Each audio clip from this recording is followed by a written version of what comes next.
Welcome back to another show with Casey and Natalie. It's the Lucas Group, and we are here to talk to you about something that means a lot to us, and it means a lot to you guys also, I hope. It's Realtor Safety Month.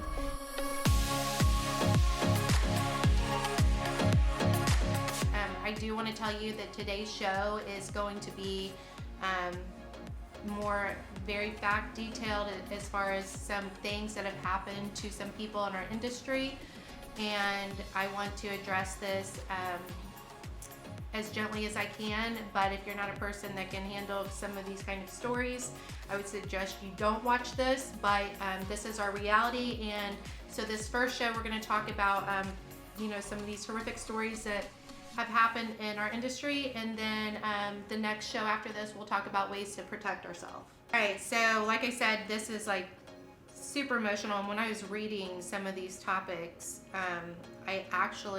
these stories, I really did get emotional because I'm thinking about the families, the kids, and that these are people just like us, right? Sure, they are exactly like us. Let me ask you a question. When you came into being a real estate agent, did you ever even think about the dangers of it? Not at first. I can honestly say at first I didn't really even go there until I started researching more about the job, and definitely saw some stories in the news that was a little bit alarming, and definitely need to do your research and figure out ways to protect yourself for sure. All right, so here we go again. Let's get to this story. Just really broke my heart. This is a real estate agent in Cambridge, Illinois. Her name was Ann Nelson. She was lured out to show a home, and then she was beaten, robbed, and killed. Yeah, just tough to even hear those words, because she was just doing her job, probably going out to show some family a home, had no intentions of anything happening, probably had done it a lot of times before with no issues. So because we get in that mode where we're to sell a house, and right. we get a call, and we do that daily, and you're excited. You're like, somebody wants to see my house right. that I have listed. Right. You go show it, and here she is just living life, and she was lured there. So yeah, that was Ann Nelson, Cambridge, Illinois. Lindsay, and I'm not sure, Buziak, from British Columbia, 24 years old. Wow. Yeah, very young. Was gonna go show a home to a couple. They tried to rob her, but she didn't have any money, and so they didn't want anyone to discover what they did, so they killed her. They thought she looked like she had money, and that's how they picked her, and so that way she couldn't tell anyone what happened. They killed her. Well, and a lot of times in this industry, you go to these places by yourself. So unfortunately, there are people that target people that don't have a lot of, like the offices, you have a lot of people in an office. When you are working out of your car as a realtor, you are going into these houses by yourself, solely by yourself, and majority of people probably know that. And so they obviously take advantage of opportunities for them to do things that are she horrific. was 24. I know, just so a young, baby, so young. just a baby in the business. Trying to probably being make a so living. trusting of everybody. Mm-hmm. I had probably no thought of it happening before. Oh, okay. So then Troy Vanderselt from Michigan, his clients bought a house. Now listen to this. This is just wild, guys. I mean, brace yourself for this one. His clients bought a house. The house depreciated in value, and they blamed their real estate agent. They had a meeting, and it was in the conference room where this agent works, and they ended up shooting him. The dispute got so bad that he was gunned down in the conference room over a value that went down. Now Right. this isn't. How do you even protect yourself from something like that? I mean, that's in his own office. That right, was right. That's not even out of his environment. So yeah, that was over a deal. Right. So this next one is just going to blow your mind. This happened in this guy's own building, in his conference room. he represented a couple. He was their agent. The home went down in value, so when they went to sell it again, he had to explain to them that the value went down, and they were so upset and so angry. He was actually... It's a horrific story. It's something obviously that person wasn't expecting either. These are clients that he worked with even. Coming Not into even your space. not even new people that he'd never met. He'd worked with these people previously, and that happened. It's People are crazy. yeah, that's what I think. Not all people, but Not all obviously people.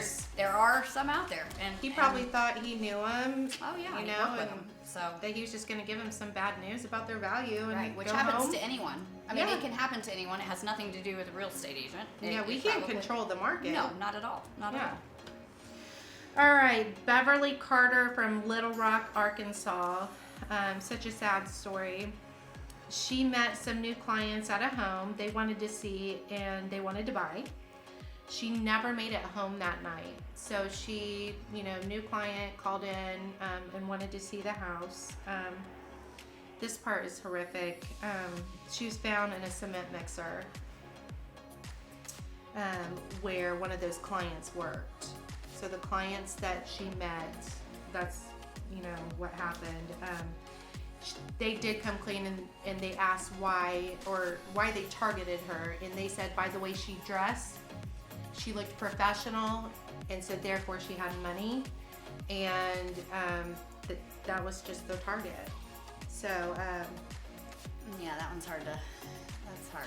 I mean, all these stories are awful, and it's so obviously hard to talk about. it is. It's Like, not how do you something even anyone really wants to talk about. Yeah, how do you really do a show on this? But we have to take. But this is life. This is what they would want us to do. Is Sure. This is what happened to them, and they don't want this to happen. No, they don't in want our industry. No, not at all. No one does. And so the more we get this info out there, the more it teaches agents to maybe take an extra step of protection on you and with your clients, and never to get too comfortable. I think that's in any profession, Yeah. but especially when you're out and you're by yourselves and meeting people for the first time that you don't know, maybe it is time to take that extra step to make sure that you're going to return to your home that night and you aren't making any decisions that could lead you in a bad direction.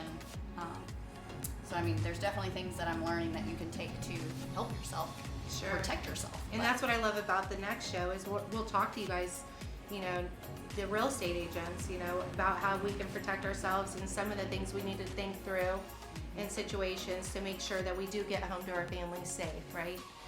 We're not put here to just work. I think we're put here to be with our families and love, and this is a bonus to our life, so we need to protect ourselves and make sure we get home safe. Kim Schreiner from Indianapolis, Indiana. Kim sold her client a home. He was so upset that she would not go out with him afterwards.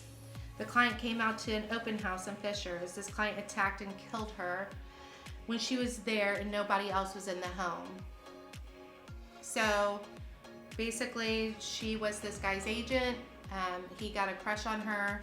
After the deal closed, he continued to ask her out and she wasn't interested.